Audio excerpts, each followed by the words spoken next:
শ্রোতা সবাইকে শুভেচ্ছা। আমি মুহিদ, আপনি শুনছেন মুহিদস অডিও বুক। আজকের audio book the 5 orange pips, the adventures of Sherlock Holmes সংকলনের একটি গল্প, লেখক স্যার আর্থার কোনান ডয়েল। এটি একটি ছোট গোয়েন্দা রহস্য যেখানে শার্লক হোমস এক অদ্ভুত সংকেত আর অদৃশ্য এক হুমকির সূত্র ধরে সত্যের কাছে পৌঁছানোর চেষ্টা করে। কোনো স্পয়লার ছাড়া সরাসরি মূল গল্পে চলে যাই। চলুন শুরু করা যাক দ্য 5 অরেঞ্জ পিপস। 1882 সাল থেকে আজ পর্যন্ত শার্লক হোমস যে সমস্ত বিচিত্র ধরনের রোমাঞ্চকর রহস্যের তদন্ত করেছে, সেসব ঘটনার কথাই আমার সেই সময়ের ডায়েরির পাতায় সংক্ষেপে লেখা আছে। খুব মুশকিলে পড়ি যখন সে ব্যাপারগুলোকে সাজিয়ে গুছিয়ে পাঠকদের মতো করে লিখতে যাই। সমস্যা হয় কোন ঘটনাটা বাদ দিয়ে কোন ঘটনাটা লিখি। যেসব ঘটনা কোনো না কোনো কারণে সাধারণ লোকের মনে কৌতূহল জাগিয়েছিল, সেগুলোর বিস্তারিত বিবরণ তখনই একাধিক দৈনিক সংবাদপত্রে বেরিয়েছিল। সেসব কথা এখনও অনেকেরই মনে আছে, তাই ওই ঘটনাগুলো আবার নতুন করে লেখবার কোনো প্রয়োজন আছে বলে আমার মনে হয় না।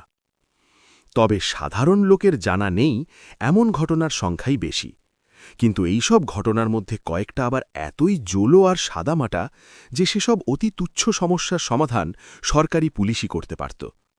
এই ধরনের তুচ্ছ ব্যাপারগুলো লিখতে আমার প্রবৃত্তি হয় না।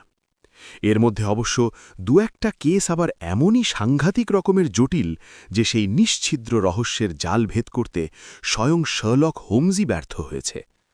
আরও কয়েকটা রহস্যের সমাধান হোমস করতে পারেনি, কেননা তার হাতে কোনো রকম সূত্রই ছিল না। এছাড়া কতকগুলো রহস্যের কিনারা আজও হয়নি, তদন্ত চলছে। এই ঘটনাগুলোর কথাও লিখে লাভ হবে না বলে আমার মনে হয় না।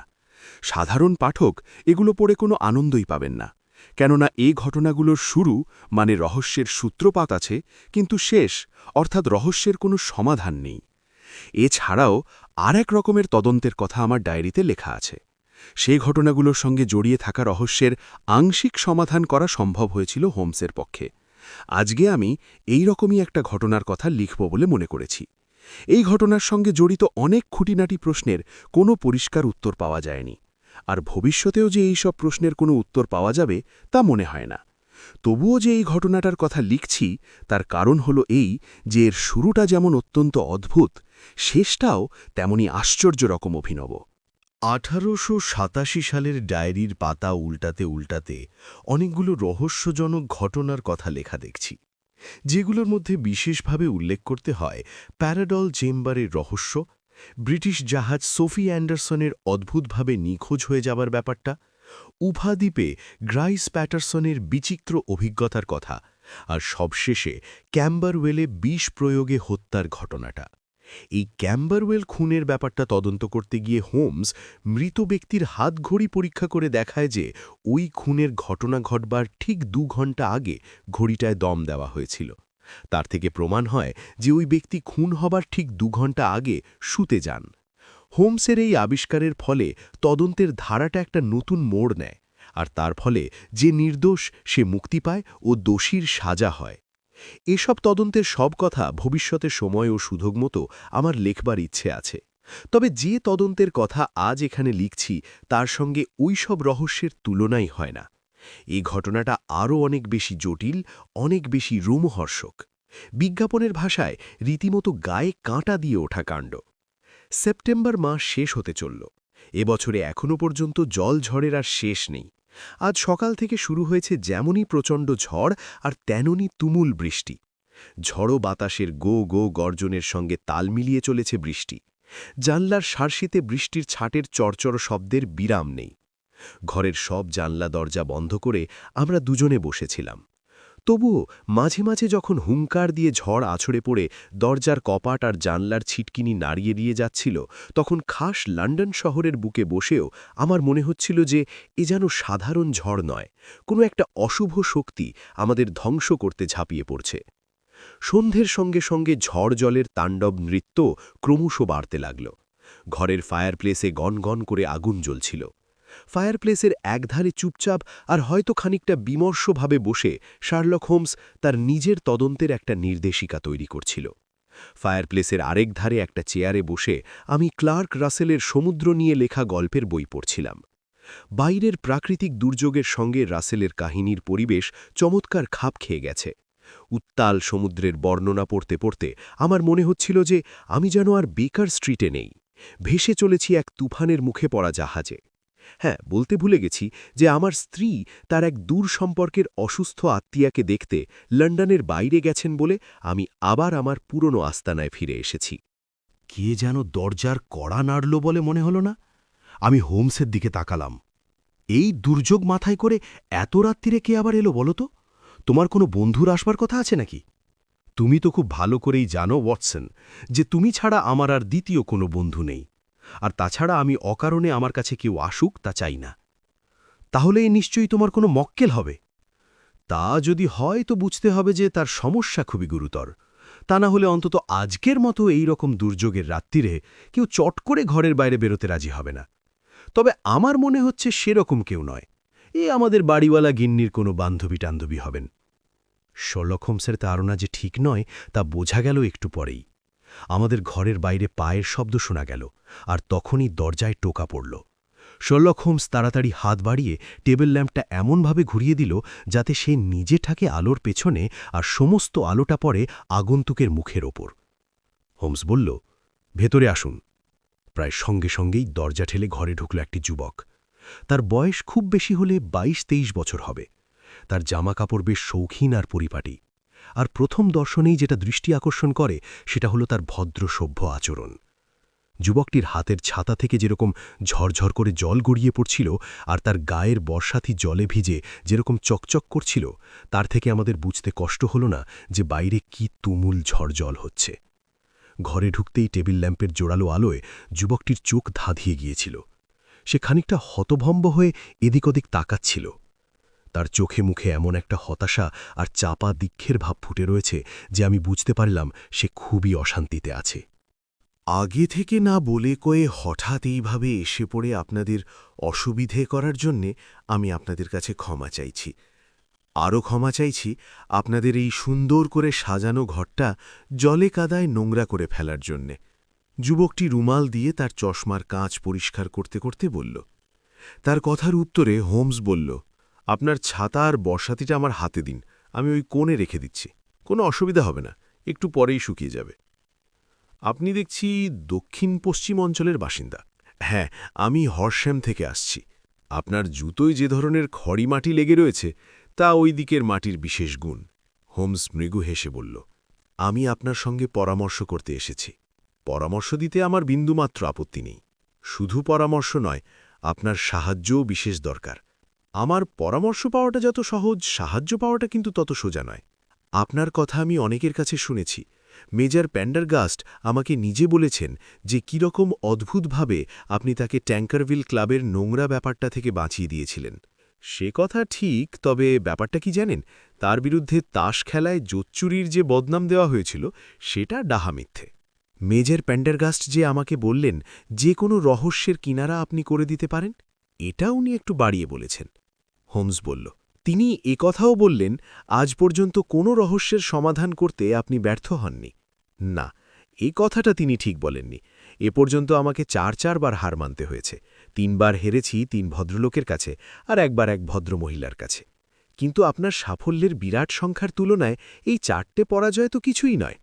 হ্যাঁ, এ কথা অবশ্য ঠিক যে মোটামুটিভাবে আমি প্রায় সব ব্যাপারেই সফল হয়েছি। তাহলে আমার এই ব্যাপারেও নিশ্চয়ই আপনি সফল হবেন।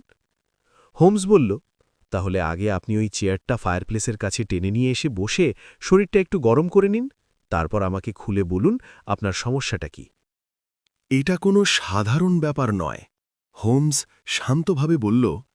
সাধারণ ব্যাপার নিয়ে আমার পরামর্শ চাইতে কেউ আসে না। এটা অবশ্য আমার অহংকার বলে ভাববেন না। না, আমি আপনার কথা অস্বীকার করছি না, কিন্তু তবুও গত কয়েক মাস ধরে আমাদের সংসারে যে রকম রহস্যময় ঘটনা সব ঘটেছে, সেরকম ঘটনার দ্বিতীয় কোনো নজির আর কি না আছে আমার সন্দেহ। আপনার কথা শুনে আমার আগ্রহ বেড়ে যাচ্ছে। হোমস বলল, আপনি আগাগোড়া সব কথা আমাকে খুলে বলুন, কোনো কিছু গোপন করবেন না। তারপরে আমার যা জানবার তা আমি জেনে নেব। চেয়ারটাকে যতখানি সম্ভব ফায়ারপ্লেসের কাছে সরিয়ে এনে তার ভিজে জুতো পরা পা দুটো ফায়ারপ্লেসের দিকে বাড়িয়ে দিয়ে যুবকটি তার কথা বলতে শুরু করল। আমার নাম জন ওপনাশ, কিন্তু যে সমস্যার সমাধানের জন্যেই এই প্রবল ঝড়জল দুর্যোগের মধ্যে অসময়ে আপনাকে বিব্রত করছি, সেটা কিন্তু আমার নিজের কোনো ব্যাপার নয়। তাই যদি একটু পুরনো দিনের কথা দিয়ে আরম্ভ করি, তাহলে আপনার পক্ষে ব্যাপারটা বুঝবার সুবিধে হবে। আমার ঠাকুরদার 2 ছেলে, আমার বাবা জোসেফ আর কাকা ইলিয়াস।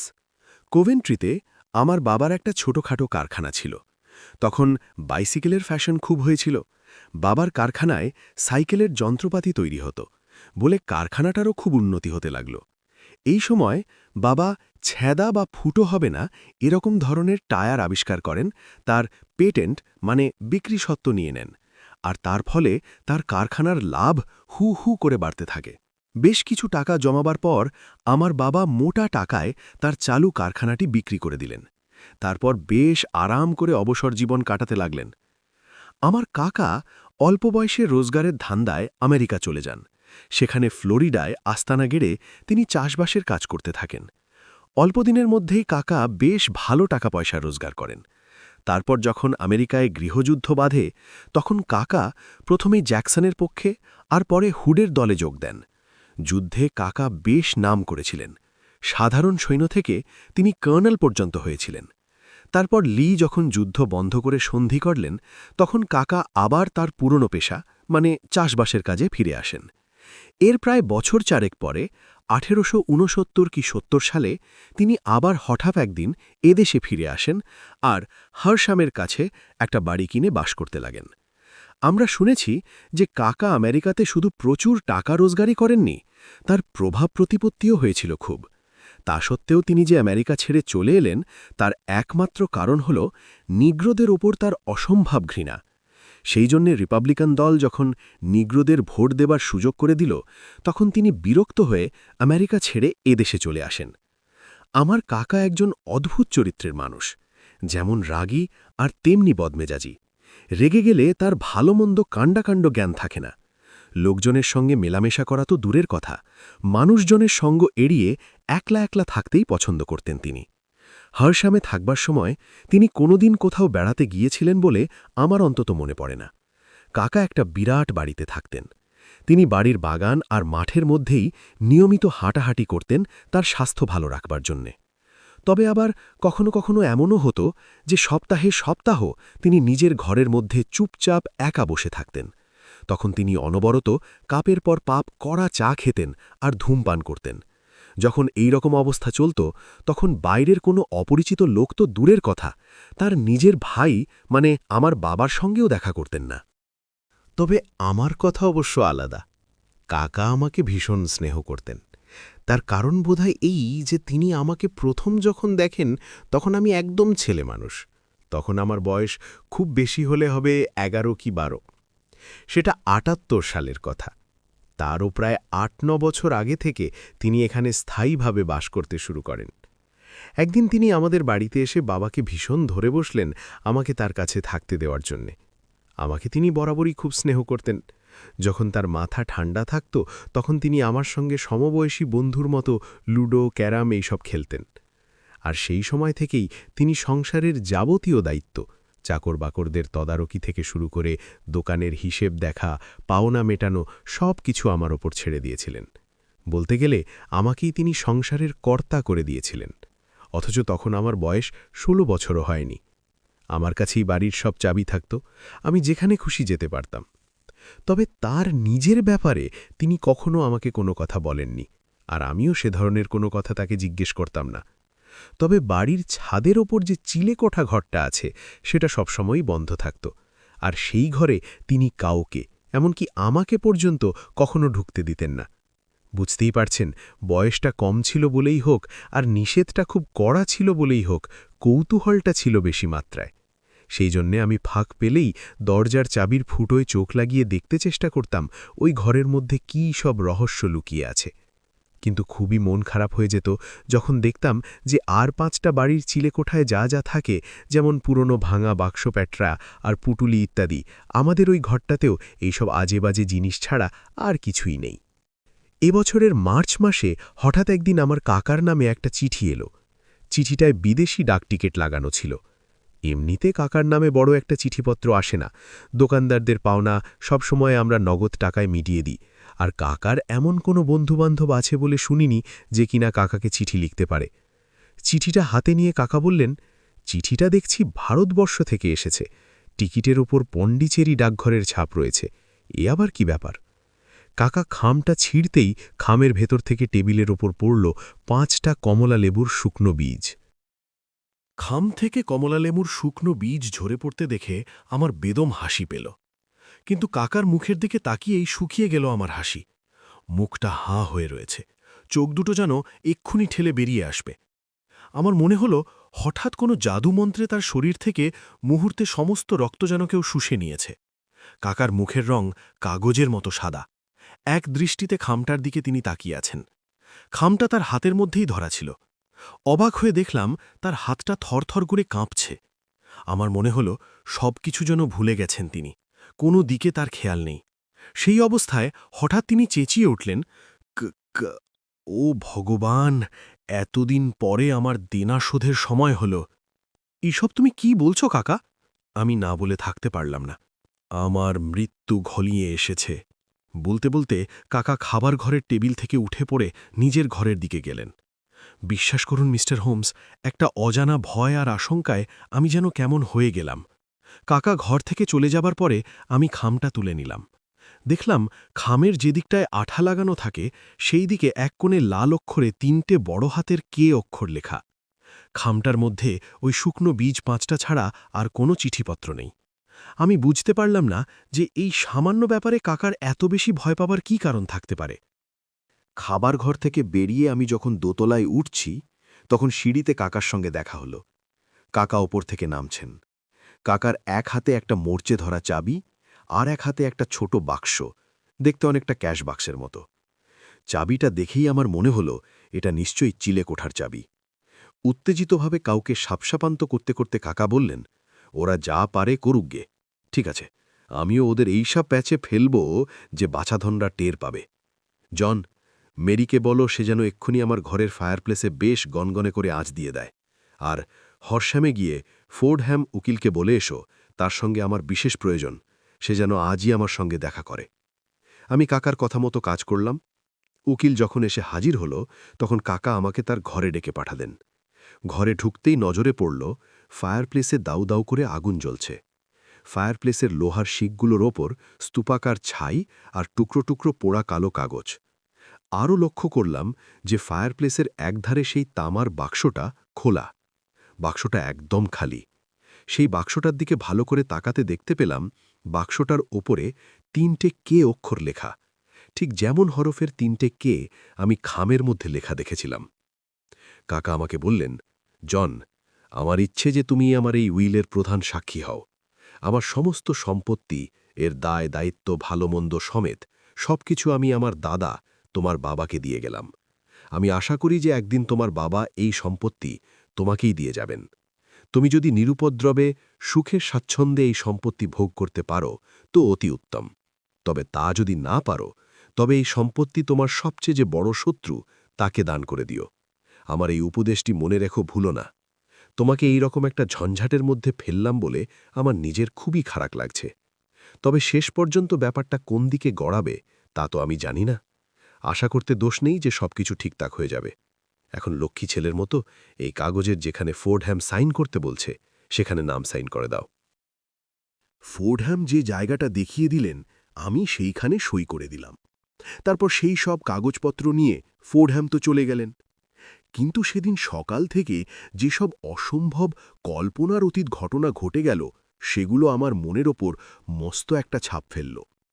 আমি সকাল থেকে যা যা ঘটেছে সব মনে মনে নাড়াচাড়া করতে লাগলাম, কিন্তু এই ব্যাপারের মাথামুন্ডু কিছুই বুঝতে পারলাম না। কেবল কেমন একটা অজানা ভয়, একটা বিপদের চিন্তা আমার মনকে আচ্ছন্ন করে রাখল। যাই হোক, একটা দুটো করে বেশ কয়েকটা সপ্তাহ কেটে গেল। ইতিমধ্যে অবশ্য কোনো গোলমাল হয়নি। আস্তে আস্তে সেই অজানা ভয়ের গা ছমছমানি ভাবটা কমে এলো বটে, কিন্তু সেই ভাবটা মন থেকে একদম মুছে গেল না। এই রকম একটা অস্বস্তিকর অবস্থার মধ্যে আমাদের দিন কাটতে লাগল। বাইরে থেকে কোনো কিছুই বদলালো না, কিন্তু আমি বেশ বুঝতে পারছিলাম যে আমার কাকা ভেতরে ভেতরে কেমন যেন বদলে যাচ্ছেন। তিনি আমাদের সঙ্গে মেলামেশা, কথাবার্তা বলা একদম বন্ধ করে দিয়ে প্রায় সব সময় নিজের ঘরে খিল লাগিয়ে একলা বসে থাকতেন। অবশ্য একদিন খুব উত্তেজিত অবস্থায় তিনি একটা পিস্তল হাতে নিয়ে ঘরের দরজা খুলে বেরিয়ে আসতেন। সেই সময় তিনি পাগলের মতো চিৎকার করে যা বলতেন, তার সারমর্ম হল যে পৃথিবীতে তিনি কাউকে ভয় করেন না। কারুর ভয়ে তিনি জন্তুর মতো ২৪ ঘণ্টা তার ঘরের ভেতর বন্দী থাকতে পারবেন না। মানুষ, দানব, ভূতপ্রেত কাউকেই আমি পরোয়া করি না বলে তিনি আমাদের বাড়ির বাগানে আর মাঠে খুব খানিকটা হাঁটাহাঁটি করতেন। কিছুক্ষণ পরেই সেই উত্তেজনার ভাবটা কেটে গেলে তিনি দৌড়তে দৌড়তে বাড়ির মধ্যে ঢুকে দুমদাম করে সব দরজার খিল লাগিয়ে নিজের ঘরে ঢুকে পড়তেন। আমরা শুনতে পেতাম যে তিনি তার ঘরের দরজায় চাবি দিয়ে দিচ্ছেন। সেই সময় তাকে দেখলে মনে হতো যে তার মনের মধ্যে ভয়ের ভাসটা তাকে এতই চেপে ধরছে যে তিনি আর সেটা সহ্য করতে পারছেন না। তার দম বন্ধ হয়ে আসছে। প্রচণ্ড ঠান্ডার দিনেও দেখতাম যে তার শরীর দরদর করে ঘামছে। যাক, আমার কথা আর বেশি বাড়াবো না, এইবার আসল কথায় আসি। একদিন রাত্রে কাকা তার সেই উত্তেজিত অবস্থায় বাগানে পায়চারি করতে বেরিয়ে গেলেন, কিন্তু আর তিনি ফিরে এলেন না। মানে তাকে আমরা আর জীবিতাবস্থায় দেখিনি। অনেক রাত্রি পর্যন্ত কাকা ফিরছেন না দেখে আমরা, মানে আমি আর চাকর বাকররা, কাকার খোঁজ করতে গেলাম। আমাদের বাগানের এক কোণে একটা ডোবা আছে। খুঁজতে খুঁজতে আমরা দেখতে পেলাম যে সেই ডোবাটার মধ্যে কাকা উপুড় হয়ে পড়ে রয়েছেন, তার দেহে প্রাণ নেই। তবে সেখানে কোনো রকম ধস্তাধস্তি, মারামারি কিংবা শারীরিক বলপ্রয়োগের লেশমাত্র চিহ্ন নেই। যথারীতি পুলিশে খবর দেওয়া হলো, পুলিশ এলো। সব দেখে শুনে পুলিশ সিদ্ধান্ত করল যে কাকা মনের অশান্তি সহ্য করতে না পেরে আত্মহত্যা করেছেন। পুলিশের এই সিদ্ধান্ত আমি মেনে নিতে পারলাম না, কেননা কাকা যে শুধু মরতে ভয় পেতেন তাই নয়, তিনি বাঁচতে চাইতেন। যাই হোক, সব চুকে বুকে গেল। আমার বাবা কাকার সব সম্পত্তির মালিক হলেন। দেখা গেল ঘরবাড়ি জায়গাজমি ছাড়াও ব্যাংকে কাকার নগদ ১৪,০০০ পাউন্ড জমা আছে। ওপেন শকে বাধা দিয়ে হোমস বলল, ১ মিনিট, আপনার কথা যতটুকু শুনলাম তাতেই আমার ভীষণ কৌতূহল হচ্ছে। এরকম অদ্ভুত ঘটনার কথা আমি এর আগে সত্যি কখনো শুনিনি, তাই সব ব্যাপারটা আমি ভালো করে বুঝে নিতে চাই। আপনার কি মনে আছে যে আপনার কাকা প্রথম চিঠিটা ঠিক কত তারিখে পান আর কত তারিখে তিনি পুলিশের কথা মতো আত্মহত্যা করেন? চিঠিটা এসেছিল ১০ মার্চ ৮৩, আর এই চিঠিটা পাওয়ার ঠিক ৭ সপ্তাহ পরে কাকার মৃত্যু হয়, ২রা মে তারিখের রাত্রে। ঠিক আছে, আপনি বলুন। তারপর আমার বাবা তো হরসামে কাকার বাড়িতে চলে এলেন। একদিন আমি বাবাকে ওই চিলে কোঠাটা ভালো করে দেখতে বললাম। চাবি খুলে ঘরে ঢুকতেই আমাদের নজরে পড়ল সেই তামার বাক্সটা। বাক্সর ডালাটা তুলতেই দেখতে পেলাম ভেতরে রয়েছে একটা ছোট কাগজ। কাগজটার এক পিঠে লেখা রয়েছে কে কে কে, আর তার নিচে লেখা রয়েছে চিঠিপত্র, রসিদ, তালিকা ইত্যাদি। আমরা বুঝতে পারলাম যে ওই ফর্দে যা লেখা রয়েছে সেই সব জিনিস, মানে চিঠিপত্র, রসিদ, তালিকা, সব ওই বাক্সে ছিল। আর ওই কমলালেবুর বীজ পাওয়ার ফলেই কাকা ওই কাগজপত্র পুড়িয়ে ফেলেন। ওই বাক্সটা ছাড়া ওই ঘরে আর যা ছিল তা হলো কিছু টুকরো কাগজ আর কয়েকটা ডায়েরি জাতীয় নোটবুক। ওই সব নোটবুকে কাকার আমেরিকার সব অভিজ্ঞতার কথা লেখা। কয়েকটা খাতায় শুধু যুদ্ধের কথাই লেখা ছিল। সেগুলো যে কোনো লোক পড়লেই বুঝতে পারবে যে কাকা অত্যন্ত কর্তব্যপরায়ণ অফিসার ছিলেন। বীর যোদ্ধা বলে তার খুব নামও হয়েছিল। আর কয়েকটা খাতায় যুদ্ধের পরেরকার কথা লেখা ছিল। সেই খাতায় কেবলই রাজনীতির কথাবার্তা লেখা। বুঝতে পারলাম যে কাকা রাজনীতির দলাদলিতে বেশ ভালোভাবেই জড়িয়ে পড়েছিলেন। কাকার ডায়েরিতে উত্তরাঞ্চলের নেতাদের সম্বন্ধে বেশ কড়া কড়া সব মন্তব্য লেখা আছে। সে সময় আমেরিকার উত্তরাঞ্চলের সঙ্গে দক্ষিণাঞ্চলের নেতাদের ঝগড়াঝাঁটি চরমে উঠেছিল। ৮৪ সালের গোড়ার দিক থেকে আমার বাবা পাকাপাকিভাবে হরসামে বাস করতে শুরু করেন। একটা বছর বেশ ভালোভাবেই কাটল। ৮৫ সালের জানুয়ারি মাসে হঠাৎ এক কাণ্ড ঘটল। নববর্ষের ঠিক ৪ দিন পরে আমরা আমাদের অভ্যেস মতো সকালবেলায় খাবার টেবিলে বসে কাগজ পড়তে পড়তে গল্প করছিলাম। এমন সময় বাবা চিঁচিয়ে উঠলেন। আমি দেখলাম তার এক হাতে ধরা রয়েছে সদ্য খোলা একটা খাম আর অন্য হাতে কমলালেবুর শুকনো 5টা বীজ। এতদিন পর্যন্ত বাবা ওই কমলালেবুর বীজের ব্যাপারটা আস্ত গাঁজাখুরি বলে উড়িয়ে দিতেন, কিন্তু আমার মনে হলো যে ঠিক এই মুহূর্তে তিনি নিজেই বেশ ঘাবড়ে গেছেন, ভয় পেয়ে গেছেন। এসবের মানে কি জানো? বাবা থেমে থেমে আমাকে বললেন। ভয়ে আমার গলা শুকিয়ে কাঠ হয়ে গিয়েছিল। আমি কোনো মতে ঢোক গিলে উত্তর দিলাম, এটা কে কে কে?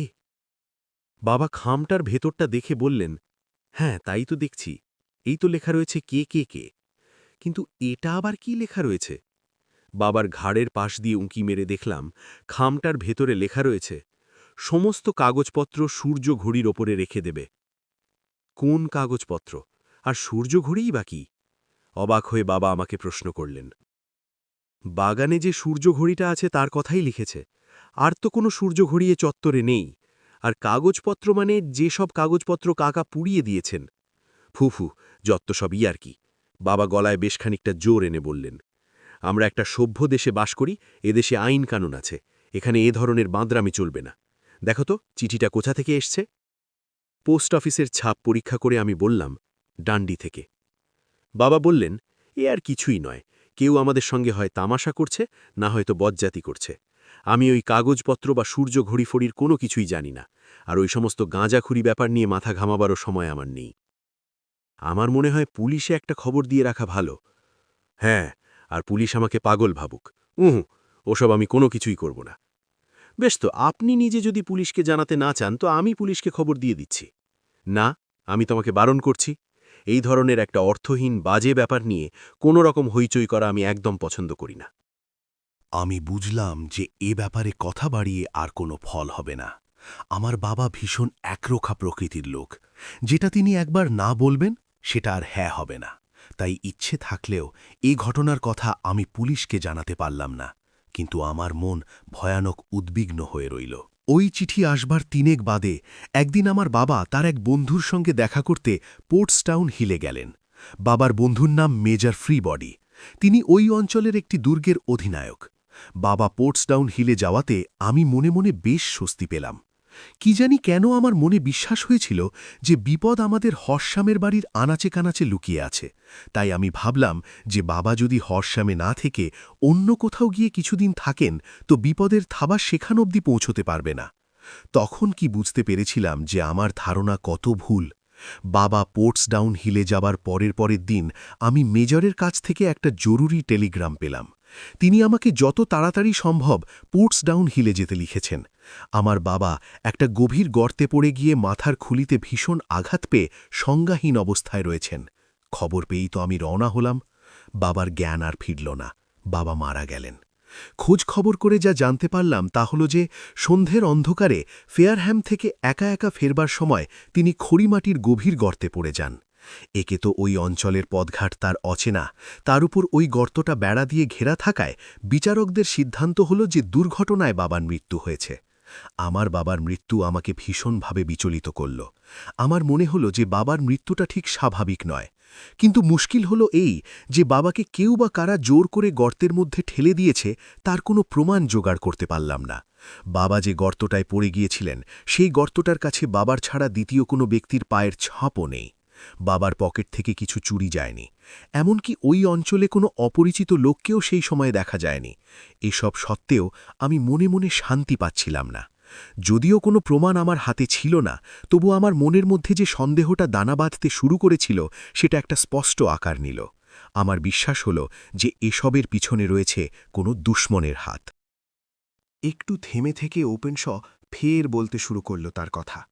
এই রকম বলতে গেলে এক দুষ্ট গ্রহের ফেরে আমি তো ওই সম্পত্তির মালিক হয়ে গেলাম।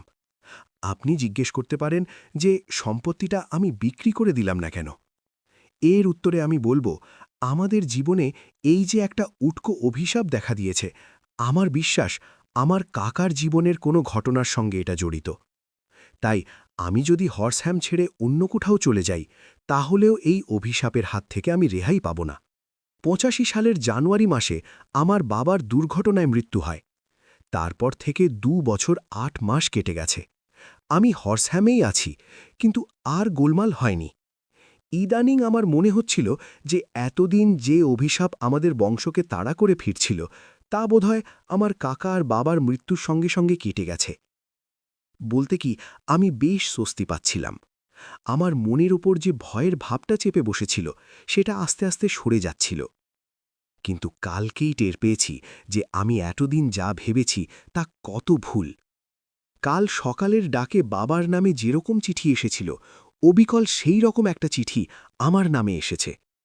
বলতে বলতে জন ওপেনশ তার কোটের পকেট থেকে একটা দোমড়ানো খাম বের করল। তারপর সে খামটা উপর করতেই টেবিলের ওপর পড়ল 5টা শুকনো কমলালেবুর বীজ। এই সেই খামটা লন্ডনের পূর্বাঞ্চলের কোনো ডাকঘরে ফেলা হয়েছিল। আমার বাবাকে লেখা খামে যে কথা লেখা ছিল এই খামেও সেই একটা কথা লেখা আছে। এই যে প্রথমে লেখা কে কে কে, আর তার পরের লাইনে লেখা সমস্ত কাগজপত্র সূর্য ঘড়ির ওপরে রেখে দেবে। চিঠিটা পেয়ে আপনি কি করলেন? হোমস জিজ্ঞেস করল। কিছুই করিনি। কিছুই করেননি? দু হাতে নিজের মুখ ঢেকে জন ওপেনশ অত্যন্ত হতাশভাবে বলতে লাগল, সত্যি কথা বলতে কি, আমি একদম ভেঙে পড়েছি। আমার মনের অবস্থা হয়েছে অজগরের সামনে পড়া খরগোশের মতো। অজগরটা তাকে গিলে ফেলবে বুঝেও খরগোশটা যেমন মন্ত্রমুগ্ধের মতো দাঁড়িয়ে থাকে, আমিও ঠিক সেই রকম হয়ে পড়েছি। আমার মনে হচ্ছে যে আমার চারপাশে দুষ্ট শক্তির যে জাল ধীরে ধীরে গুটিয়ে আসছে সেই জাল থেকে রক্ষা পাবার কোনো উপায়ই নেই। কেউই বোধহয় এর হাত থেকে আমাকে বাঁচাতে পারবে না। আরে ছি ছি, হোমস বলল, আপনার তো এভাবে ভেঙে পড়লে চলবে না। এখনই তো আপনাকে আপনার শক্তির শেষ বিন্দু দিয়ে লড়াই করতে হবে। আপনাকে সব রকমভাবে চেষ্টা করতে হবে যাতে আপনি এই বিপদ থেকে উদ্ধার পান। এখন এরকম চুপচাপ বসে হাহুতাশ করে লাভ নেই। বিপদের মুখোমুখি হতে ভয় পাবেন না, মনে সাহস এনে বিপদের মোকাবিলা করুন। আমি থানায় গিয়ে পুলিশকে সব কথা খুলে বলেছি। তাই নাকি? তা পুলিশ কি বলল? আমার সব কথা শুনতে শুনতে ওরা যেভাবে মুখ ঘুরিয়ে মুচকে মুচকে হাসছিল তাতে আমার মনে হলো যে পুলিশের বিশ্বাস হয়েছে যে আমার সঙ্গে কেউ ঠাট্টা তামাশা করছে, আর আমার কাকা ও বাবার মৃত্যু নিছক দুর্ঘটনা মাত্র। এইসব উড়ো চিঠির সঙ্গে ওদের মৃত্যুর কোনো যোগাযোগই নেই। জনের কথা শুনে হোমস তার বাঁ হাতের তেলোয়ায় ডান হাতের মুঠো ঠুকতে ঠুকতে উত্তেজিতভাবে বলল, ও এরকম নির্বোধ যে কেউ হতে পারে তা বিশ্বাস করা শক্ত। যাই হোক, শেষ পর্যন্ত পুলিশ থেকে আমার কাছে কাছে থাকার জন্যে একজন কনস্টেবলকে দিয়েছে। সে কি আপনার সঙ্গে এখানে এসছে? না, তার দায়িত্ব হচ্ছে আমার বাড়িতে পাহারা দেওয়া, জন বলল। আমি লক্ষ্য করলুম যে শার্লক হোমসের চোখে মুখে রাগ আর বিরক্তি দুই ফুটে উঠল। তারপর সে জন ওপেনশকে জিজ্ঞেস করল, আপনি আমার কাছে কি করতে এসছেন? আর এলেনই যদি, তবে এত দেরি করে এলেন কেন? বিশ্বাস করুন, আমি জানতাম না। আজকেই যখন মেজর পেন্ডারগাস্টকে আমার এই বিপদের কথা বলছিলাম তখনই তিনি আমাকে আপনার কথা বলে আপনার সঙ্গে দেখা করতে বললেন। এই চিঠিটা আপনার পাবার পর দুটো দিন কেটে গেছে। অনেক মূল্যবান সময় নষ্ট হয়ে গেছে। আমাদের আরও আগেই কাজ শুরু করে দেওয়া উচিত ছিল। আচ্ছা, আমাকে যা যা বললেন, এছাড়া এই ব্যাপারের সঙ্গে যোগ আছে এমন কোনো কিছু, তা সে যত সামান্য ঘটনা বা যত তুচ্ছ জিনিসই হোক, আপনি কি মনে করে বলতে পারেন? বেশ ভালো করে ভেবে দেখুন, এমন কোনো কিছু যার থেকে এই রহস্যের সমাধানের কোনো রকম হদিশ পাওয়া যেতে পারে? হ্যাঁ, মনে পড়েছে, একটা জিনিসের কথা বলতে ভুলে গেছি, বলে জন তার কোটের পকেট হাতড়াতে ফাতরাতে একটা রং উঠে যাওয়া কাগজ বের করে টেবিলের ওপর রাখল। বোঝা যায় যে এক সময় কাগজটার রং ছিল ফিকে নীল। আমার কাকা যেদিন তার সব কাগজপত্র পুড়িয়ে ফেলেছিলেন সেদিন সেই পোড়া কাগজের ছাইয়ের মধ্যে আমি একটা এই রঙের কাগজের টুকরো দেখতে পেয়েছিলাম। তারপর আমি আর বাবা যেদিন চিলেকোঠা খুলি সেদিন এই কাগজটা মেঝে পড়ে থাকতে দেখি। আমার তখনই মনে হয়েছিল যে তাড়াতাড়ি বান্ডিল করে আনবার সময় এই কাগজটা কোনো ক্রমে কাকার হাত ফসকে পড়ে যায় বলে এটা আর সব কাগজের মতো পুড়ে ছাই হয়ে যেতে পারেনি। এই কাগজটাতে কমলালেবুর বীজের কথা ছাড়া এমন কিছু লেখা নেই যার থেকে আমাদের কোনো সাহায্য হতে পারে। আমার মনে হয় এটা একটা ডায়েরির ছেঁড়া পাতা, তবে হাতের লেখা যে আমার কাকার সে বিষয়ে কোনো সন্দেহ নেই। হোমস টেবিল ল্যাম্পটাকে ঘুরিয়ে কাগজটার উপর ফেলল। আমরা দুজনেই কাগজটার উপর হুমড়ি খেয়ে পড়লাম। কাগজটার একটা ধার এবড়ো খেবড়োভাবে ছেঁড়া। বোঝা যায় যে এটা কোনো ডায়েরি বা খাতা থেকে ছিঁড়ে নেওয়া হয়েছে। কাগজটার ওপরে এক কোণে লেখা মার্চ 69। তারপরে এইরকম কতকগুলো হেঁয়ালির মতো লাইন ফর্দের মতো করে লেখা। 4 তারিখ হাডসন এসেছিল, সেই পুরনো প্ল্যাটফর্মে। 7 তারিখ ম্যাককলে, প্যারামোর আর সেন্ট অগাস্টাইনের সোয়েনের জন্যে কমলালেবুর বীজ ছাড়া হল। 9 তারিখ ম্যাককলে পরিষ্কার হয়ে গেল। 10 তারিখ জন সোয়েন পরিষ্কার হয়ে গেল। 12 তারিখ প্যারামোরের সঙ্গে মোলাকাত করা গেল, ফয়সালা হল। কাগজটা ভাঁজ করে জনকে ফেরত দিয়ে শার্লক হোমস বলল, ঠিক আছে, এখন আর কোনো কারণেই একটি সেকেন্ডও নষ্ট করা নয়। আপনি আমাকে যা বলেছেন সেটা নিয়ে খোলাখুলিভাবে আলোচনা করবার সময়ও আর নেই। আপনি এখান থেকে বেরিয়ে সোজা বাড়ি চলে যান, আর আমি এখন যা বলে দেব তাই করুন। বলুন আমাকে কি করতে হবে? এখন আপনাকে একটাই কাজ করতে হবে, আর সেটা যত তাড়াতাড়ি সম্ভব করতে হবে। কাজটা হলো এই যে কাগজটা এখন আমাদের দেখালেন, সেটা আপনার কাকার যে হাত বাক্সটার কথা বলছিলেন সেটার মধ্যে রেখে দেবেন, আর অন্য একটা কাগজে লিখবেন যে আপনার কাকা তার অন্যান্য সব কাগজপত্র পুড়িয়ে নষ্ট করে ফেলেছেন। কথাটা এমনভাবে লিখবেন যাতে তারা আপনার কথা সত্যি বলে মনে করে। তারপর আপনাকে লেখা চিঠিটায় যেমন নির্দেশ দেওয়া আছে সেই মতো বাক্সটা সূর্য ঘড়ির ওপরে রেখে দেবেন। আবার কথা বুঝেছেন তো? হ্যাঁ, আরেকটা কথা, এখন আপনার বাবা কি কাকার খুনের প্রতিশোধ নেবার চেষ্টা বা কল্পনাও করবেন না।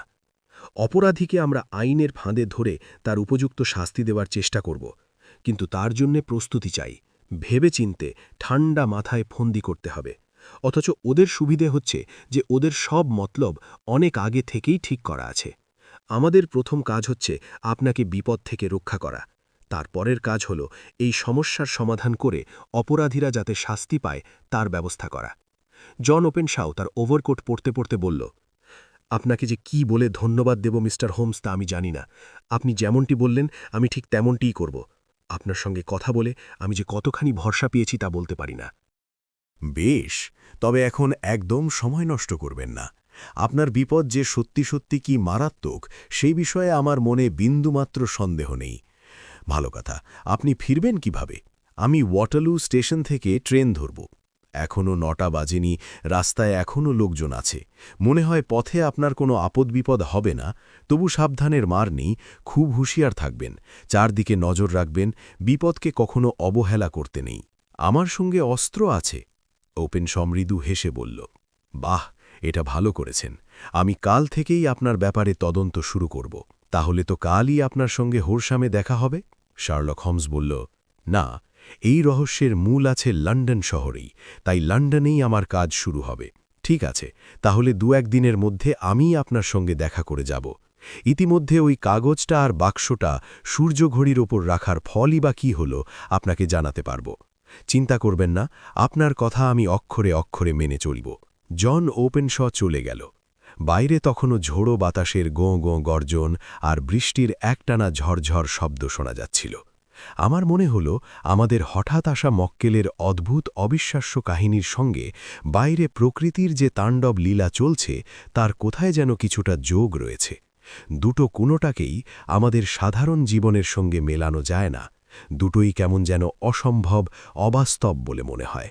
ওপেনশ চলে যাবার পর থেকে শার্লক হোমস মাথা হেঁটে করে চুপচাপ ফায়ারপ্লেসের গনগনে আগুনের দিকে একদৃষ্টে তাকিয়েছিল। বেশ কিছুক্ষণ এইভাবে কেটে যাবার পর হোমস পাইপ ধরিয়ে আরাম কেদারায় মাথা হেলিয়ে দেখতে লাগল কীরকমভাবে নীল ধোঁয়ার চাকাগুলো একটার পর একটা উপরের দিকে উড়ে যাচ্ছে। প্রায় আধ ঘণ্টা পরে শার্লক হোমস বলল, বুঝলে ওয়াটসন, আজ পর্যন্ত যত রহস্যজনক ব্যাপারের তদন্তের ভার আমাদের ওপর এসেছে তার কোনোটাই জন ওপেনশয়ের ব্যাপারটার মতো জটিল বা অদ্ভুত নয়। হ্যাঁ, কিন্তু আমি বলবো যে দ্য সাইন অফ 4কে বাদ দিতে হবে। তুমি ঠিকই বলেছ, তবে এ কথাও ঠিক যে জন ওপেনশয়ের বিপদ কিন্তু শোল্টুদের বিপদের চেয়ে ঢের সাংঘাতিক। কী ধরনের বিপদের মধ্যে ওপেনশ ছেলেটি জড়িয়ে পড়েছে তা কি তুমি আন্দাজ করতে পেরেছ? সে বিষয়ে সন্দেহের কোনো অবকাশ নেই। হোমস শান্ত গলায় উত্তর দিল, বিপদটা কী ধরনের, আর এই কে ইবা কি, আর কেনই বা এই কে যেই বা যাই হোক এই লোকগুলিকে শিকারের মতো তাড়া করে বেড়াচ্ছে সেটা একটু খুলে বলবে কি? আমি খানিকটা অনুনয়ের স্বরে হোমসকে বললাম, সত্যি কথা বলতে কি, এই কাহিনীর মাথামুন্ডু কিছুই আমি বুঝতে পারিনি। আরামকেদার আর হাতলে হাত রেখে 2 হাতের আঙুল ঠেকিয়ে চোখ বন্ধ করে হোমস বলতে লাগল, দেখো ওয়াটসন, যে লোক বুদ্ধি দিয়ে জীবনের সব কিছু বিচার বিশ্লেষণ করে বুঝতে চায়, মানে যে যুক্তি দিয়ে সব জিনিস বুঝতে চায়, সে যখন কোনো একটি ঘটনা কেন ঘটল তার কার্যকারণ বুঝতে পারে, তখন সে স্পষ্ট দেখতে পায় কি করে তার আগে একটার পর একটা ঘটনা ঘটে এমন অবস্থার সৃষ্টি হয়েছে যার ফলে ওই বিশেষ ঘটনাটি ঘটেছে। শুধু তাই নয়, এর পরে কী ধরনের ঘটনা ঘটতে চলেছে তাও সে মোটামুটি আন্দাজ করতে পারে। তুমি নিশ্চয়ই জানো যে কুভিয়েরকে যে কোনো জন্তুর ছোট্ট এক টুকরো হাড় দেখালে তিনি পরীক্ষা করে সেই জন্তুর চেহারার একটা নিখুঁত বিবরণ দিতে পারতেন। সেই একই রকমভাবে যার দেখার চোখ আর বিশ্লেষণ করার ক্ষমতা আছে, তিনি যদি পরপর ঘটে যাওয়া কয়েকটি ঘটনার মধ্যে খুব সামান্য কোনো কিছুর, তা সে একটা ঘটনাই হোক বা কথাই হোক বা একটা আওয়াজই হোক, আসল মানেটা ধরতে পারেন, তবে সেইটুকুর উপর নির্ভর করে আগের ঘটনাগুলোর কার্যকারণ সম্পর্ক তো বুঝতেই পারেন, আর পরে কি ঘটতে চলেছে তাও অনুমান করতে পারেন। নির্ভুল বিচার বিশ্লেষণ ও যুক্তির সাহায্যে আমরা জীবনের বিভিন্ন ক্ষেত্রে যে কি আশ্চর্য রকমের ফল পেতে পারি তা এখনও আমরা ঠিকমতো বুঝতে পারিনি। এমন অনেক সমস্যা আছে যার সমাধান করা হয়তো অনেক লোকের পক্ষে বিস্তর খাটাখাটনি করা সত্ত্বেও সম্ভব হয়নি। সেই রকম সমস্যার সমাধান কোথাও না গিয়ে স্রেফ ঘরে বসে করে ফেলা যায়। যে বিশ্লেষণী শক্তির কথা আমি বলছি, সেই শক্তির চূড়ান্ত বিকাশ ঘটাতে গেলে প্রথমে যা দরকার তা হল হাতের কাছে যেসব তথ্য রয়েছে সেগুলোকে ঠিকমতো কাজে লাগাবার দক্ষতা। আর সেই দক্ষতা অর্জন করতে গেলে যেটা সবচেয়ে দরকারি সেটা হলো অনেক বিষয়ের উপর অগাধ জ্ঞান, যত বেশি সম্ভব বিষয় সম্বন্ধে গভীর পড়াশোনা। আর এই কথাটা নিশ্চয়ই তোমাকে মনে করিয়ে দিতে হবে না যে যদিও আমাদের দেশে এখন বিনা বেতনে ছেলেমেয়েদের লেখাপড়া শেখাবার ব্যবস্থা হয়েছে আর এনসাইক্লোপিডিয়া ও সাধারণ জ্ঞানের বহু বই বাজারে বেরিয়েছে, তবুও নানা বিষয়ের ওপর রীতিমতো দখল আছে এরকম পণ্ডিত কেউ নেই বললেই চলে। আমার কথা যদি বলো তবে বলতে পারি যে সব বিষয়ের জ্ঞান আমার নিজের কাজে লাগবে বা লাগতে পারে বলে মনে করি, সেই বিষয়ের ওপর যতদূর পড়াশোনা করা যায় ততটা আমি করেছি। আমার মনে আছে যে আমার সঙ্গে প্রথম আলাপের অল্প কিছুদিন পরে তুমি আমার সম্বন্ধে বেশ একটা মজার হিসেব করেছিলে। আমি হেসে জবাব দিলাম, হ্যাঁ, বলতে পারো সেটা তোমার সম্বন্ধে একটা রিপোর্ট কার্ড। দর্শনশাস্ত্রে, জ্যোতির্বিজ্ঞানে আর রাজনীতিতে তোমার যা জ্ঞান তাতে আমি তোমাকে গোল্লা দিয়েছিলাম। উদ্ভিদ বিজ্ঞানে তোমার জ্ঞান চলনসই। ভূতত্ত্বে, বিশেষ করে লন্ডন শহরের প্রায় 50 মাইল পরিধির মধ্যে যেসব জায়গা আছে সেসব অঞ্চলের মাটির বিশেষত্ব সম্পর্কে তোমার জ্ঞান অসাধারণ। রসায়নশাস্ত্রে তোমার জ্ঞান যাকে বলা যেতে পারে খাপছাড়া। শারীরবিদ্যায়ও তোমার জ্ঞান কোনো বিষয়ে ভালো, আবার কোনো বিষয়ে খুব খারাপ। তবে খুন, রাহাজানি, জালিয়াতি বা যেসব অপরাধমূলক ঘটনা ঘটেছে তার খুঁটিনাটি যাবতীয় তথ্য তোমার নখদর্পণে। বেহালা বাজনায় তোমার হাত খুব ভালো। তুমি একজন ভালো মুষ্টিযোদ্ধা, দক্ষ অসিযোদ্ধা। আইনশাস্ত্রে বেশ ভালো দখল আছে, আর তুমি ভীষণ পাইপ খাও। যতদূর মনে পড়ছে তোমার চরিত্র বিশ্লেষণ করে এই দিকগুলোই তখন আমার নজরে পড়েছিল। অল্প হেসে হোমস বলল, আমি তোমাকে তখনও যে কথা বলেছিলাম এখনও সেই কথা বলবো। কথাটা হচ্ছে এই যে প্রত্যেক লোকেরই উচিত তার মস্তিষ্কের মধ্যে কেবলমাত্র সেই ধরনের তথ্যগুলি বেশ যত্ন করে সাজিয়ে গুছিয়ে রাখা দরকার যেগুলি তার কাজের পক্ষে বিশেষ প্রয়োজনীয়, আর যা কিছু তার নিজের কাজের পক্ষে অপ্রয়োজনীয় সেগুলি সে গুদামজাত করে রাখবে তার লাইব্রেরিতে, যাতে প্রয়োজন হলেই তার যা জানবার সে জেনে নিতে পারে। এখন এই যে কেসটা আমাদের হাতে এসেছে সেটার ফয়সালা করবার জন্যে আমাদের প্রথম কর্তব্য হল সমস্ত প্রয়োজনীয় খবরাখবর সংগ্রহ করা। তোমার চেয়ারের পাশের বইয়ের আলমারি থেকে আমেরিকান এনসাইক্লোপিডিয়ার যে খণ্ডে কে আছে সেটা খোঁড়ে তো। বইটা বের করে হোমসকে এগিয়ে দিলাম। বইটা হাতে নিয়ে শার্লক হোমস বলল, ধন্যবাদ, কিন্তু এটা দেখবার আগে এসো চেষ্টা করা যাক আমরা যতটুকু জেনেছি তার থেকে কি সিদ্ধান্ত করতে পারি। প্রথমে এটা ধরে নেওয়া যেতে পারে যে জন অপেনশয়ের কাকার আমেরিকা থেকে চলে আসবার পিছনে বিশেষ কোনো কারণ ছিল। কেননা যে বয়সে তিনি আমেরিকা থেকে পাত্তারি গুটিয়ে চলে আসেন সেই বয়সের লোকেরা সাধারণত নিজেদের চেনা পরিবেশ ছেড়ে চট করে অন্য কোথাও যেতে চায় না। বিশেষ করে ফ্লোরিডার চমৎকার আবহাওয়া ছেড়ে ইংল্যান্ডের ঠান্ডায় পাড়াগায়ে কেউই বিনা কারণে আসতে চাইবে না। তিনি যে লোকজনের সম্পর্ক বাঁচিয়ে একলা একলা থাকতে চাইতেন, তার থেকে এটাই মনে হয় যে তিনি কোনো কিছুর বা কোনো লোকের ভয়ে অমন করে লুকিয়ে থাকতেন। তার থেকে এ অনুমান করাও ভুল হবে না যে কোনো কিছুর বা কোনো লোকের ভয়েই আমেরিকা থেকে পালিয়ে আসতে তিনি বাধ্য হন।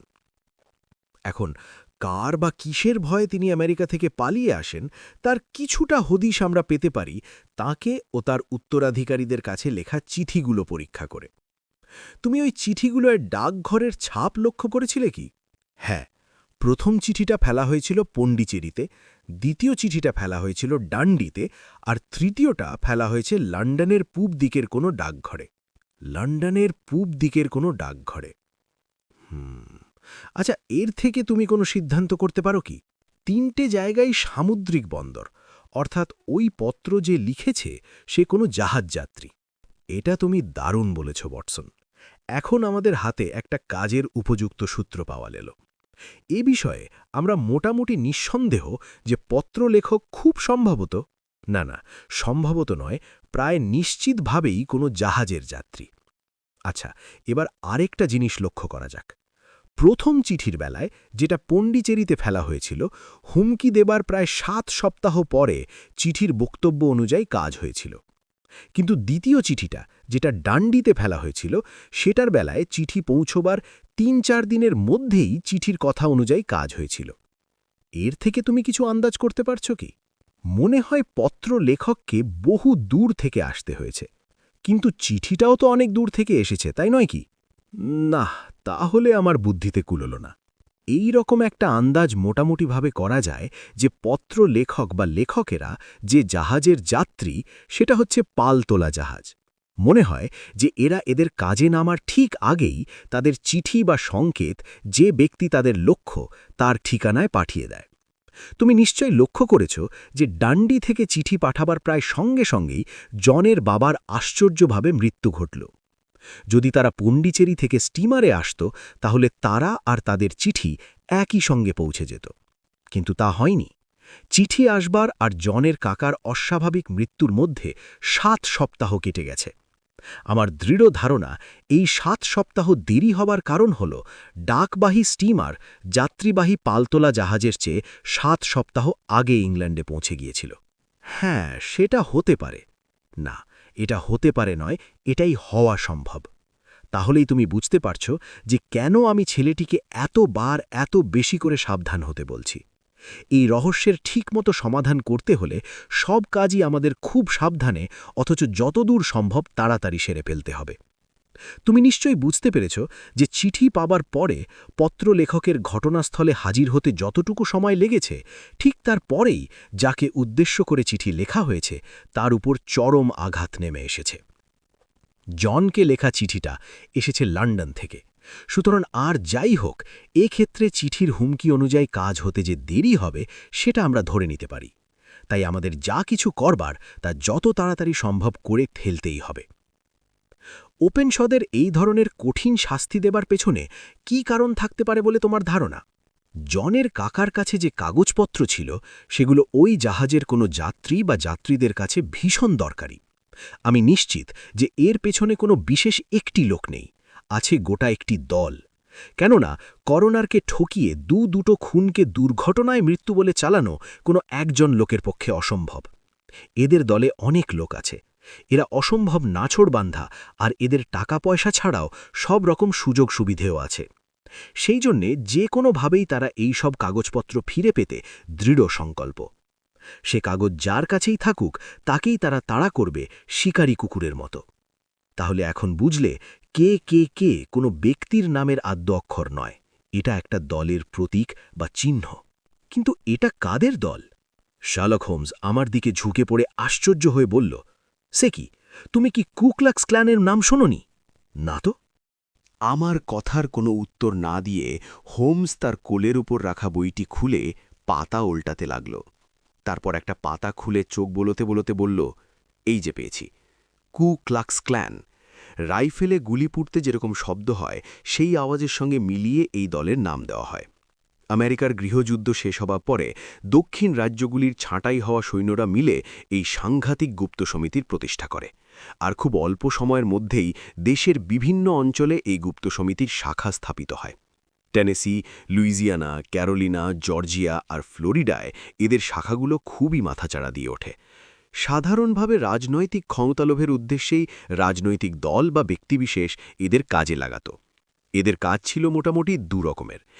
এক, নিগ্রো ভোটদাতাদের উপর অত্যাচার করে তাদের ভয় দেখানো, আর দ্বিতীয় কাজ হল তাদের সঙ্গে যাদের মতের মিল হতো না তাদের একেবারে শেষ করে দেওয়া। এদের এই ধরনের জঘন্য কার্যকলাপ মোটামুটি একটা নির্দিষ্ট পদ্ধতিতে হতো।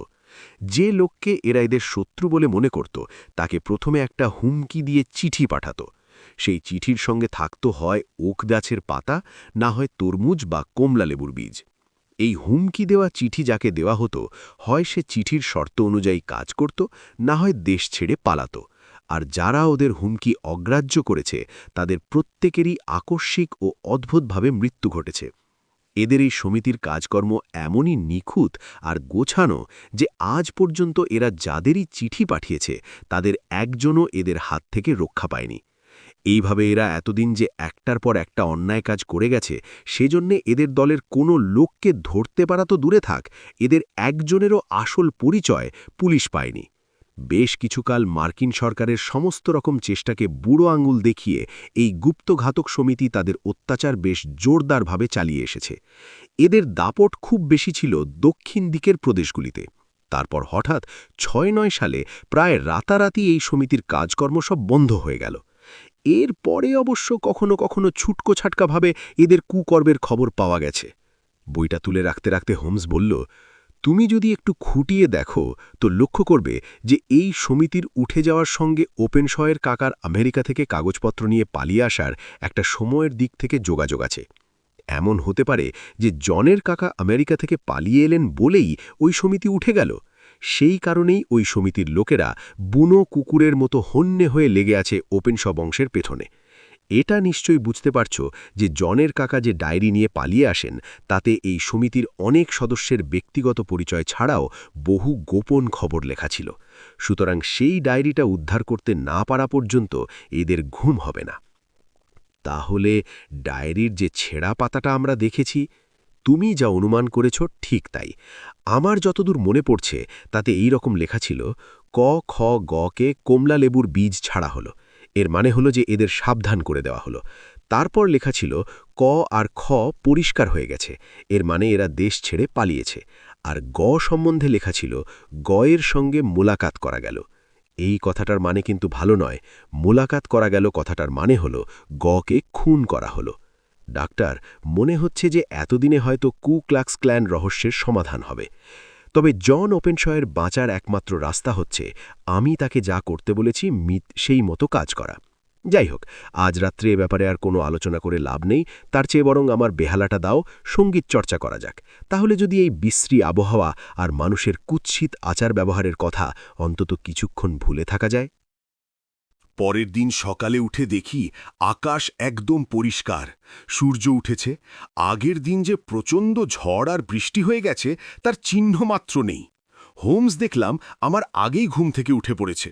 মুখ ধুয়ে আমি যখন চা খেতে গেলাম তখন তার খাওয়া প্রায় শেষ হয়ে এসেছে। আমাকে দেখে হোমস বলল, আজ তোমার জন্যে অপেক্ষা না করেই চা খেতে আরম্ভ করেছি বলে আশা করি কিছু মনে করনি। আসল কথা কি জানো ওয়াটসন, ওপেনশয়ের কেসটা নিয়ে আজ সারাটা দিনই হয়তো বিস্তর ঘোরাঘুরি করতে হবে।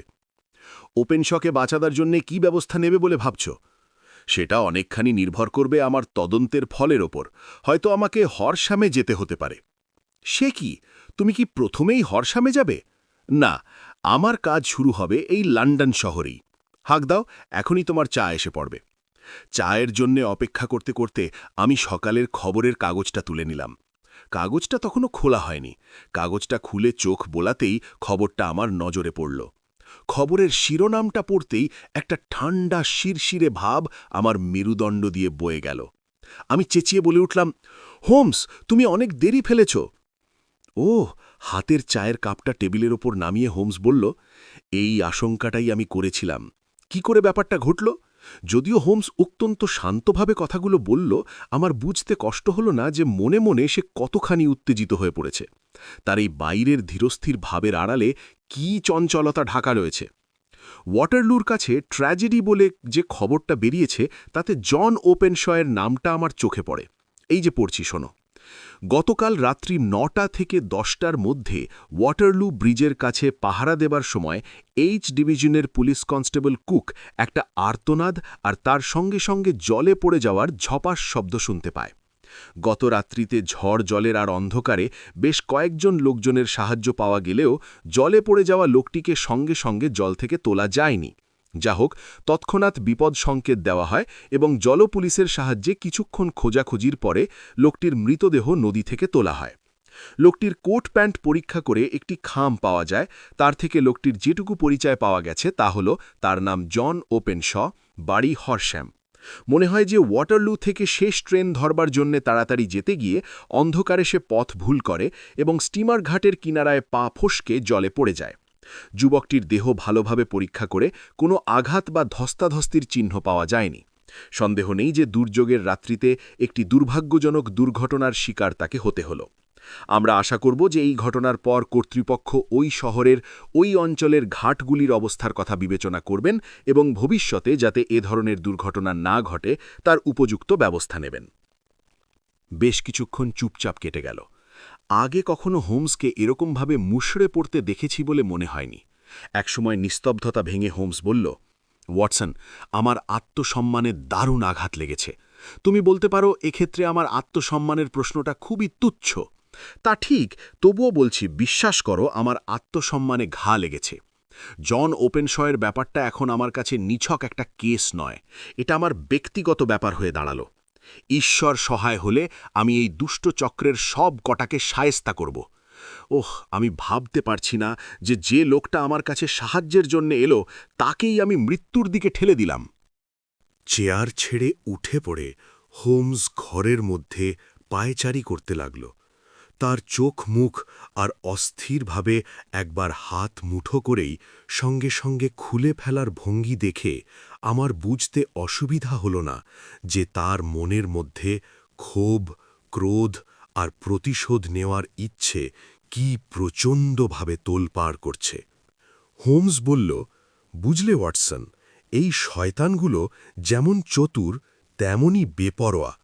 আমি শুধু ভাবছি কি কায়দায় ওরা ছোকরাকে ভুলিয়ে ভালিয়ে ওই রাস্তায় নিয়ে গেল। তাড়াতাড়ি স্টেশনে যেতে হলে নদীর বাঁধের রাস্তা দিয়ে কেউ যায় না, ওটা তো ঘুরপথ। যদিও কাল দুর্যোগ ছিল, তবুও ব্রিজের রাস্তায় লোকজনের যাতায়াত ছিল, তাই ওদের পক্ষে কাজ হাসিল করা শক্ত হতো। আচ্ছা, এখন দেখা যাক শেষ পর্যন্ত কে হারে আর কে জেতে।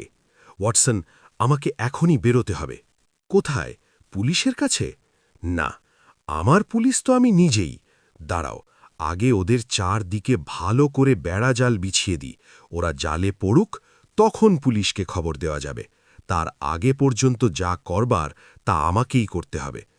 হোমস চলে যাবার খানিক বাদে আমিও বেরিয়ে পড়লাম। রুগী দেখতেই সারা দিনটা কেটে গেল। যখন বেকার স্ট্রিটে ফিরে এলাম তখন সন্ধে হয়ে গেছে। হোমসের তখনও পাত্তা নেই। হোমস যখন ফিরে এলো তখন ঘড়িতে প্রায় 10টা বাজে। তাকে ঠিক ঝোড়ো কাকের মতো দেখাচ্ছিল। ঘরে ঢুকেই হোমস সিধে চলে গেল আলমারির কাছে। তারপর আলমারি থেকে একটা পাউরুটি বের করে সেটা 1 গ্লাস জল নিয়ে গোগ্রাসে খেতে লাগল। আমি বললাম, তোমার দেখছি খুব খিদে পেয়েছে। বলতে পারো উপসী ছাড়পোকা। সেই সকালবেলায় চায়ের সঙ্গে যা খেয়েছি, খাবার কথা আমার মনেই ছিল না। সারা দিন কিছুই খাওনি? না, একটি দানাও পেটে পড়েনি। আর তাছাড়া আমার খাবার সময়ই ছিল না। তা তোমার কাজ কেমন হলো? ভালোই হয়েছে বলতে পারো। তাহলে তুমি ব্যাপারটা হদিশ করতে পেরেছ? হ্যাঁ, ওরা এখন বলতে গেলে আমার হাতের মুঠোয়। বেচারা জন ওপেনশকে অকারণে হত্যা করার জন্যে খুব শিগগির ওদের উপযুক্ত শাস্তি পেতেই হবে। দাঁড়াও, একটা বেশ ভালো বুদ্ধি মাথায় এসেছে। যে ধরনের হুমকি পাঠিয়ে ওরা এতদিন অন্য লোককে ভয় দেখিয়েছে, এইবার সেই চালই ওদের ওপর চালব। হ্যাঁ, এটাই খুব ভালো হবে। তুমি কি বলছো বুঝতে পারছি না। আমার কথার কোনো উত্তর না দিয়ে হোমস আলমারির মাথা থেকে একটা কমলা লেবু নিয়ে এলো। তারপর সেটার খোসা ছাড়িয়ে কোয়াগুলো টিপে টিপে বীজগুলো বের করে নিল। সেই বীজগুলোর থেকে দেখে শুনে 5টা বীজ বেছে নিয়ে সেগুলোকে একটা খামের মধ্যে পুরল। খামের ভেতরে এক কোণে লিখল JCKSH। খামটা আঠা দিয়ে বন্ধ করে নিজের শিলমোহর মেরে দিল। খামের ওপরে ঠিকানার জায়গায় লিখল ক্যাপ্টেন জেমস ক্যালহুন, লোন স্টার জাহাজ, সাভানা, জর্জিয়া। আমার দিকে তাকিয়ে হাসতে হাসতে হোমস বলল, ব্যাস, বন্দরে পৌঁছনো মাত্রই জেমস ক্যালহোন এই চিঠিটি পাবেন, আর এইটে পাওয়ার পর আর যাই হোক তার রাত্রিরের ঘুমটা সেরকম গাঢ় হবে না। জন ওপনেশের বেলায় কমলালেবুর বীজ যেমন মৃত্যুর পরোয়ানা হয়ে দেখা গিয়েছিল, জেমস ক্যালহোনের বেলায়ও ঠিক তাই হবে। কিন্তু ওই ক্যাপ্টেন ক্যালহোনটি কে? এই সমিতির পাণ্ডা। ওদের দলের প্রত্যেককেই ধরব, তবে নাটের গুরুকে দিয়েই শুরু করব। আচ্ছা হোমস, এসব তুমি জানলে কি করে? আমার কথার উত্তরে হোমস পকেট থেকে একটা বড় কাগজ বের করল। কাগজটার আগাগোড়া নাম আর তারিখে ভর্তি। আজ সারাদিন আমি লয়েড কোম্পানির আপিসে বসে তাদের পুরনো রেজিস্টার আর নথিপত্র ঘেঁটেছি। আমার উদ্দেশ্য ছিল 83 সালের জানুয়ারি-ফেব্রুয়ারি মাসে কোন কোন জাহাজ পন্ডিচেরি বন্দরে থেমেছিল আর তারপর সেগুলো কোন কোন দিকে গেছে সেটা জানা। মোট 36টা বড় আকারের জাহাজ ওই 2 মাসের মধ্যে পন্ডিচেরি বন্দরে থেমেছিল। তখন আমি ওই জাহাজগুলোর পরিচয়, মানে কোন দেশের জাহাজ, কার জাহাজ, কোন কোন দেশে যায় এবং কোথায় জাহাজগুলো রেজিস্ট্রেশন করা, এই সব খবর সংগ্রহ করতে লাগলাম। এর মধ্যে লোন স্টার জাহাজটাকে আমার সবচেয়ে সন্দেহজনক বলে মনে হলো। কেননা যদিও কাগজে কলমে লেখা রয়েছে যে জাহাজটা লন্ডন থেকে ছাড়পত্র পেয়েছে, কিন্তু সেখানে যে নাম দেওয়া আছে সেটা আমেরিকার একটি প্রদেশের। কি টেক্সাস নাকি? না, তা মনে পড়ছে না, তবে আমি নিশ্চিত যে জাহাজটা আমেরিকার। তারপর কি হলো? তখন যে সব জাহাজ ডান্ডিতে থেমেছিল সেগুলোর খোঁজ করতে লাগলাম। দেখলাম লোন স্টার 85 সালের জানুয়ারি মাসে ডান্ডিতে থেমেছিল। এই খবরটা জানবার পর আমার মনে যে সন্দেহটা দানা বাঁধতে শুরু করেছিল সেটা সত্যি হয়ে উঠল। লয়েডের আপিস থেকে বেরিয়ে আমি গেলাম অ্যালবার্ট ডকে। ডকে পৌঁছে খবর পেলাম যে আজ সকালের জোয়ারেই লোন স্টার তার নিজের দেশের দিকে পাড়ি দিয়েছে, তবে প্রথমে সে সাভানায় থামবে। আমি তৎক্ষণাৎ গ্রেভস এন্ডে টেলিগ্রাম করলাম। জানতে পারলাম যে লোন স্টার অল্প কিছুক্ষণ আগে সেখান দিয়ে চলে গেছে। সকাল থেকে যেরকম জোর হাওয়া দিচ্ছে তাতে আমার মনে হয় যে লোন স্টার এতক্ষণে গুডউইন্স ছাড়িয়ে আইল অফ হোয়াইটের কাছাকাছি চলে গেছে। তাহলে এখন তুমি কি করবে? আরে, আমি তো তোমাকে বললাম যে ওরা আমার মুঠোর মধ্যে। আমি খবর নিয়ে জানতে পেরেছি যে ওই জাহাজের ক্যাপ্টেন আর 2 জন নাবিক হচ্ছে আমেরিকার লোক, বাকিরা হয় জার্মান না হয় ফিন। আরও জানতে পেরেছি যে ওই 3 জন লোক গত রাত্রে জাহাজে ছিল না। এ খবরটা আমি জাহাজে মাল তোলা কুলিদের কাছে পেয়েছি। লোন স্টার সাভানায় পৌঁছবার আগেই ডাকবাহী স্টিমার আমার ওই চিঠি সাভানায় পৌঁছে দেবে, আর ইতিমধ্যে সাভানার পুলিশের কাছে লন্ডন পুলিশ টেলিগ্রাম করে জানিয়ে দেবে যে ওই 3 জনকে খুনের অভিযুক্ত করা হয়েছে এবং তাদের যেন ফেরত পাঠানো হয়। মানুষ যত হিসেব নিকেশ করেই কোনো পরিকল্পনা করুক না কেন, অনেক সময় সব হিসেব বানচাল হয়ে যায়। আর এই রকম এক অভাবনীয় কারণে জন ওপনেশের হত্যাকারীদের হাতে তাদের নামে পাঠানো কমলালেবুর বীজ সমেত খাম পৌঁছয়নি। তাতে তাদের ক্ষতি তো হয়নি, বরং লাভই হয়েছে বলা যায়। তাদের পেছনে যে তাদের চেয়ে ঢের বেশি নাছোড়বান্দা এবং ঢের বেশি বুদ্ধিমান এমন একজন লোক ধাওয়া করেছে যে তাদের অপরাধের শাস্তি না দিয়ে ছাড়বে না, এই দুশ্চিন্তার হাত থেকে তারা বেঁচে গেছে। বহুদিন অপেক্ষা করেও আমরা লোন স্টারের কোনো খবর পাইনি। সে বছর অবশ্য অন্যান্য বছরের তুলনায় সামুদ্রিক তুফান খুব বেশি হচ্ছিল। বেশ কিছুকাল পরে আটলান্টিক মহাসাগরে একটা কাঠ ভাসতে দেখা যায়। কাঠটার গায়ে LS এই 2 অক্ষর খোদাই করা ছিল। এরপরে লোন স্টারের কোনো খবর পাওয়া যায়নি। শোনার জন্য ধন্যবাদ। আপনি শুনলেন শার্লক হোমসের রহস্য গল্প দ্য 5 অরেঞ্জ পিপস, চ্যানেল মুহিজ অডিও বুক থেকে। গল্পটি যদি আপনার ভালো লেগে থাকে তাহলে অনুগ্রহ করে লাইক দিন। নতুন অডিওবুক মিস না করতে চ্যানেলটি সাবস্ক্রাইব করে বেল আইকন অন করে রাখুন। আপনার অনুভূতি, কোন অংশটা বেশি ভালো লেগেছে এবং পরের বার কোন গল্প শুনতে চান, অবশ্যই কমেন্টে লিখে জানান।